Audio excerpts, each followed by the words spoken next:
اور ہوگا کیسے ہوگا, کیوں نہیں ہوتا, اس پہ بات کریں گے. مگر والدین کے حقوق کیا کیا ہیں؟ میں آپ کو ایک بات بتاؤں, بنیادی چونکہ وقت بہت کم ہوتا ہے تو سب سے اہم چیز اگر کسی نے اپنے ذہن میں رکھنی ہے تو وہ یہ دیکھے کہ قرآن مجید میں متعدد مرتبہ اللہ رب العزت نے اپنی عبادت کے معن بعد والدین کے اس نے سلوک کا حکم دیا. جی جی. اللہ تعالیٰ نے ارشاد فرمایا وَإِذْ أَخَذْنَا مِيثَاقَ بَنِي إِسْرَائِيلَ لَا تَعْبُدُونَ إِلَّا اللَّهَ وَبِالْوَالِدَيْنِ إِحْسَانًا, کہ بنی اسرائیل سے پختہ وعدہ لیا تھا کہ اللہ کے سوا کسی کی عبادت نہیں کرنی اور والدین کے ساتھ اس نے سلوک کرنا ہے.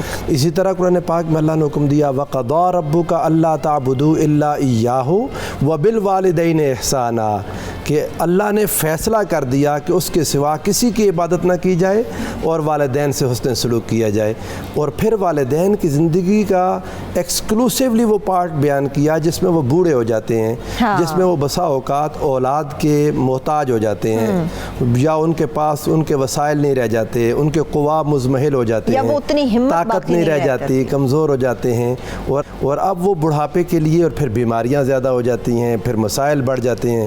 ادھر بیٹا جوان ہو گیا, اسے اللہ نے عزت بھی دے دی, شہرت بھی دے دی, دولت بھی دے دی, طاقت ہے, جوانی ہے, اپنی اولاد ہے, مصروفیات ہیں, اب والدین بوجھ لگنے لگ جاتے ہیں. اللہ فرماتا ہے اما یبلغن عندک الکبر احدہما او کلاہما فلا تقل لہما اف, فرمایا اگر ان میں سے ایک یا دونوں تمہارے پاس بڑھاپے میں پہنچ جائیں. اب ایک اتنا بلیغ استعارہ اللہ نے استعمال کیا کہ انسان سوچ نہیں سکتا. فرمایا ان کے سامنے اف نہ کہنا. اف کوئی لفظ نہیں ہے, ایکسپریشن ہے, ایکسپریشن آف ورڈ, کس چیز کا بھی اجازت نہیں ہے, یعنی اپنی تنگی کی اظہار کرنا, اپنی غصے کا اظہار کرنا لفظوں سے نہیں. یہ مار پیٹ جو ہمارے انٹرو میں بات آئی, اللہ رحم کرے, بدبخت ہے وہ اولاد جو اپنے ماں باپ کے ساتھ زیادتی کرے, ان کو ہاتھ اٹھائے. اللہ نے فرمایا تمہارے منہ سے اف بھی نہ نکلے. حتیٰ کہ علماء نے اس تفسیر میں یہاں پر کئی لوگوں نے لکھی یہ بات کہ آپ کو تکلیف ہے, بیماری ہے, پریشانی ہے, مالی تنگی ہے, آپ بخار میں مبتلا ہیں, تو والدین کے سامنے ہائے کرانا, آواز نکالنے سے بھی اگر آپ بچیں تو یہ حکم ہے کہ اگر آپ اپنی تکلیف کا اظہار کریں گے تو ماں باپ اور دکھ جائیں گے, وہ اور تکلیف میں آئیں گے. تو ان کے دکھ کا خیال کرنا, ان کی فیلنگز کو ہرٹ نہ کرنا, اپنے کسی عمل سے, اپنے کسی ایکسپریشن سے, اپنے کسی طریقے سے اپنے چہرے پر ایسے اثرات بھی نہ آئیں کہ والدین کو لگے بیٹے نے برا محسوس کیا. یہ جو آپ بات کریں پروفیسر صاحب, ڈاکٹر صاحب میں آپ کی طرف آؤں گی. ابھی پروفیسر صاحب کی گفتگو بھی آپ نے سنی ہوگی. اچھے لوگ بھی ہیں, اچھی اولادیں بھی ہوتی ہیں جو اپنے ماں باپ کا بے حد خیال رکھتی ہیں اسی پیار اور شفقت کے ساتھ جیسے انہوں نے بچپن میں رکھا ہوتا ہے. مگر میں یہاں پر تلخ حقیقتوں کی بات کرنا چاہتی ہوں. والدین جس طرح سے بچہ پیدا ہوتا ہے وہ بات نہیں کر سکتا, صرف اس کے ایکشنز کے ساتھ, اس کے آواز نہ نکالنے کے ساتھ ماں باپ سمجھ جاتے ہیں. وہ کبھی چڑچڑے پن کا شکار نہیں ہوتے. اولاد جب بڑی ہو جاتی ہے اور والدین بوڑھے ہو جاتے ہیں, اولاد یہ کیوں کہتی ہے کہ ہم دنیاوی مصروفیات میں بڑے مگن ہو گئے ہیں, میری بڑی مشکلات ہیں, میں بڑا پریشان ہوں. یا بوڑھے والدین کوئی بات اگر نہیں سن پاتے تو 2-3 دفعہ بتانے پر وہ چڑچڑے پن کا اظہار کرتے ہیں. یہ کیسی نفسیات ہے, اولاد ایسا کیوں کرتی ہے؟ دیکھیے السلام علیکم, بسم اللہ الرحمن الرحیم. جو پروفیسر صاحب نے بات فرمائی ہے وبالوالدین احسانا, قرآن پاک میں کم از کم 5 بار جو ہے یہ لفظ آیا ہے وبالوالدین احسانا. اور یہ جو احسان ہے یہ اردو کا احسان نہیں ہے, یہ بیسکلی عربی کا حسین ہے.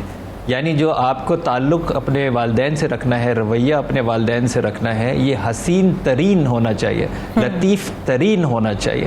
دیکھیں وہ رشتہ جو اللہ تبارک و تعالیٰ نے خود بنایا جس کو میاں بیوی کا رشتہ کہتے ہیں, اس میں بھی قرآن پاک کے اندر جب یہ آیا کہ جی اگر دونوں کے اندر کوئی ایسی ناچاقی ہے تو اس کے سٹیپس بھی بتائے ہیں. یہ بھی بتایا کہ آپ اپنا بستر دور کر لیجئے, یعنی اس کا مطلب ہے کہ فاصلہ دے دیجئے اور اس کے بعد پھر دیکھیے کہ وہ معاملات کیسے بہتر ہوتے ہیں. والدین کے لیے ایسا کچھ نہیں کہا گیا, یعنی اپنے فوراً بعد کیا کہا گیا کہ جی والدین کا حق ہے. تو آپ سوچیں کہ حسین ترین, لطیف ترین.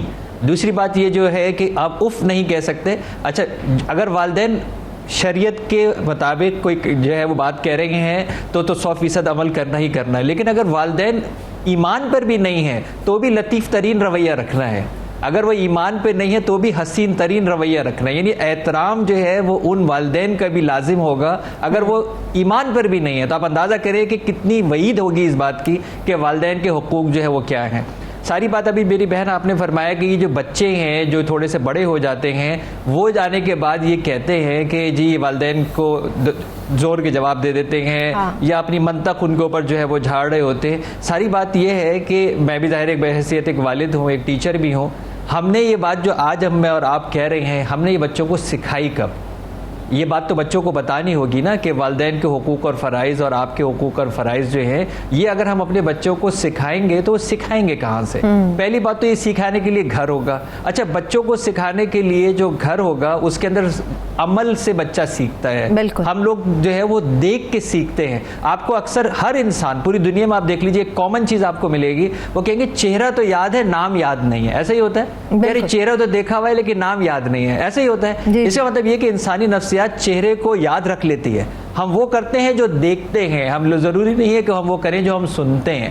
تو یہ بچے جب اس وقت کیا دیکھ رہے ہوتے ہیں اس تربیت کے مراحل میں، کیا سن رہے ہوتے ہیں اس تربیت کے مراحل میں، ان کے ماں باپ ان کے بڑے لوگ ان کو کس طرح سکھا رہے ہوتے ہیں، ان کے اسکول کے اندر ان کے سلیبس میں کیا سکھایا جا رہا ہوتا ہے، ان کو جس وقت دینی تعلیم دی جا رہی ہوتی ہے، قرآن پاک پڑھایا جا رہا ہوتا ہے، اس وقت یہ کیا سکھائی جا رہی ہوتی ہے.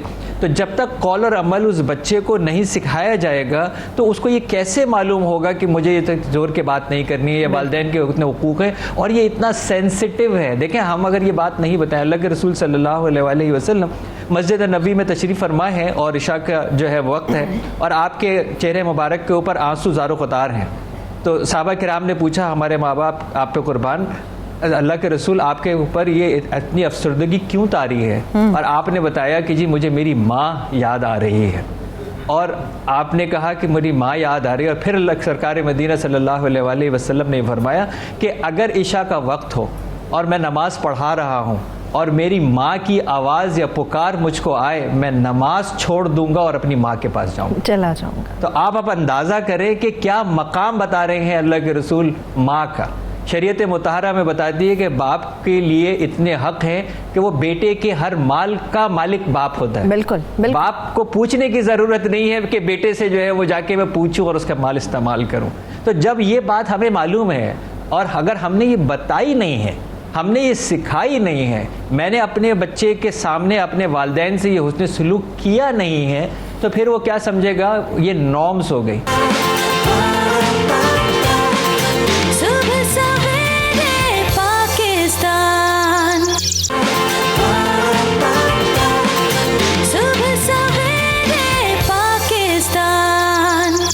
ہمارے ساتھ ہماری نمائندہ شائستہ شیخ بھی موجود ہیں جو کہ بزرگ والدین کے ہمراہ موجود ہیں کسی اولڈ ایج ہوم کے اندر. شائستہ ہمیں یہ بتائیے کہ آپ یہاں پہ بزرگ والدین ہم سے پہلے دیکھ رہے تھے آپ کے ساتھ موجود تھے، تو یہ کب یہاں پر آئے، کیوں یہاں پر آئے، کون انہیں چھوڑ کر گیا، کچھ بات ہو سکی ان سے؟ جی بالکل، کہتے ہیں نا کہ ایک ماں چاہے اس کے جتنے بھی بچے ہوں، 4 بچے ہوں، 8 ہوں یا چاہے 12 ہوں، وہ اپنے سارے بچوں کو سنبھالتی ہے، لیکن ان تمام بچوں سے مل کر ایک ماں کو نہیں سنبھالا جاتا. اولڈ ایج ہوم ہے یہاں پر بے مثال اتنی اس طرح کی ایگزامپلس موجود ہیں کہ جس میں مختلف ان کی کیسز ہیں. ماں یہاں پر بوڑھ ہو جاتی ہیں تو جو ان کی اولاد ہے ان کو گھروں سے نکال دیتی ہے. میرے ساتھ کچھ مائیں موجود ہیں، ان کی بھی حقیقتیں کچھ دل خراش ہے، ان سے ہم بات کرتے ہیں.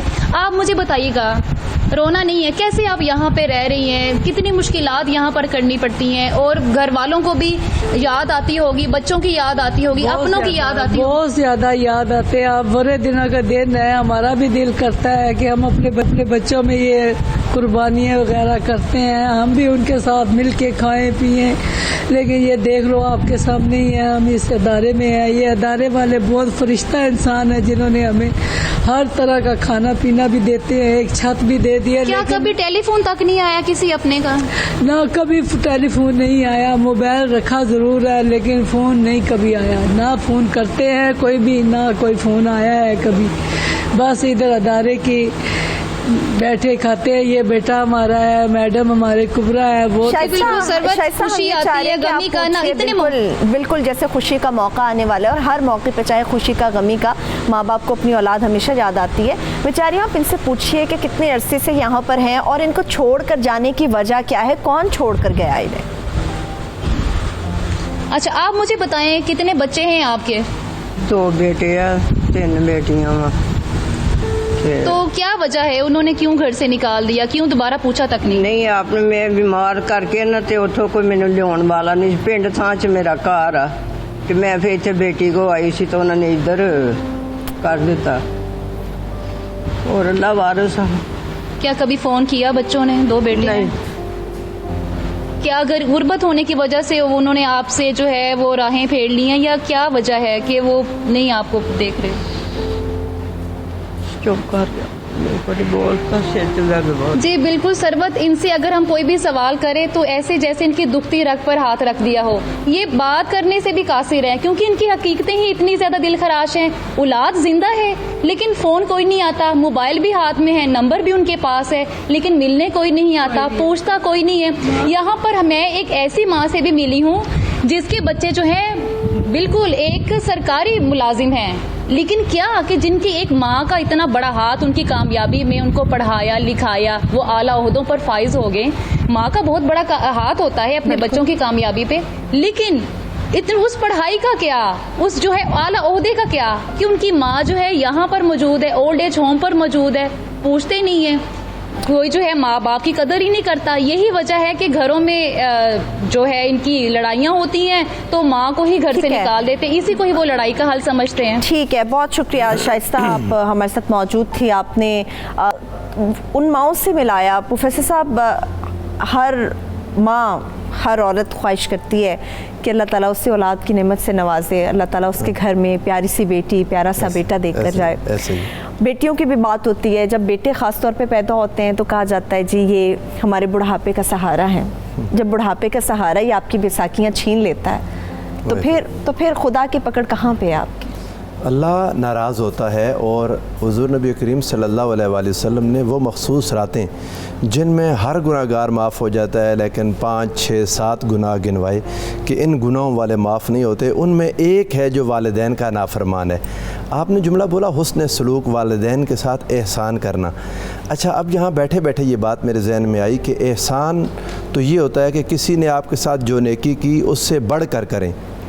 جتنی کسی نے نیکی کی اگر اتنی کر دی تو یہ برابری ہوگی, احسان نہیں ہوا. احسان یہ ہوتا ہے کہ کسی نے آپ کے ساتھ جتنا سلوک کیا آپ اس سے بڑھ کر کریں تو احسان ہوگا. وبالوالدین احسانا, انسان والدین سے ایسا کیا کرے کہ جو انہوں نے کیا اس سے بھی بڑھ جائے. بالکل, تو وہ تو ممکن نہیں. تو سمپل اتنا ہے کہ اپنا بیسٹ اپنے والدین کو دے. بے شک اپنی پوری کوشش کرے. قرآن مجید نے یہاں تک کہہ دیا وَإِن جَاهَدَاكَ عَلَىٰ أَن تُشْرِكَ بِي مَا لَيْسَ لَكَ بِهِ عِلْمٌ فَلَا تُطِعْهُمَا, اگر وہ مجبور کریں تمہیں کہ اللہ کے ساتھ شریک ٹھہراؤ تو ان کی یہ بات نہ مانو. وَقُلْ لَهُمَا قَوْلًا كَرِيمًا, لیکن اس صورت میں بھی ان سے بات اچھی کرو, قول کریم, اچھی گفتگو کرو. لیکن ایک بات والدین کی بھی سوچنے والی ہے, یہاں جتنے والدین سن رہے ہیں ان کے جتنے حقوق ہیں 7 فرائض بھی ہیں. ایک تو وہ والدین ہیں جو بیچارے بوڑھے ہو گئے, ہم انہیں کچھ نہیں کہہ سکتے, وہ والدین بدلے بھی نہیں جا سکتے. جیسے والدین ہیں, اولاد بعض کا زیادہ پڑ جاتی ہے تو انہیں والدین کی باتیں لگتی ہیں جیسے وہ اوڈ ہو گئیں, عجیب ہو گئیں, امی نہ بولا کریں, ابو بس چپ رہا کریں. آپ والدین یہی ہیں, ان کی عادات یہی ہیں, یہ ساتھ رہیں گی, یہ چینج تو نہیں کیا جا سکتا. مگر یاد رہے کہ یہی والدین ہیں جو آپ کو پیدا کرنے کے بعد بڑا کرتے ہیں, جنہوں نے آپ کو سکھایا, جنہوں نے آپ کو یہ سب کچھ سکھایا. اب دوسری طرف یہ بات ہے کہ ایک وہ والدین جو اب بچوں کی تربیت کر رہے ہیں جن کے بچے چھوٹے ہیں. اللہ تعالیٰ حضور علیہ الصلوۃ والسلام نے ارشاد فرمایا کہ ہما جنتک و نارک, یہ والدین تمہاری جنت بھی ہیں تمہاری دوزخ بھی ہیں. یہ بات بہت سمجھنے والی ہے. اس کا ایک پہلو تو اولاد کی تربیت کے حوالے سے ہے کہ خیال رکھنا, ان سے جنت بھی لے سکتے ہو, ان سے دوزخ بھی. دونوں طرح کے سلوک ہیں, دونوں طرح کی باتیں موجود ہیں. ایک طرف یہ والدین کے لیے بھی بہت بڑی وعید ہے کہ والدین کے لیے آسان ہے کہ اپنی اولاد کو جنتی بنا دیں یا اپنی اولاد کو دوزخی بنا دیں. یہ والدین کی تربیت ہے. دراصل ماں باپ اگر رزق حلال کھلائیں, ماں باپ اگر محنت کریں, بچوں کو اللہ کا خوف سکھا دیں, بچوں کو رسول اللہ کی محبت سکھا دیں, یہ سب سے بڑا فرض ہے والدین کا. جتنے لوگ سن رہے ہیں, جن والدین کی اولاد خوش قسمتی سے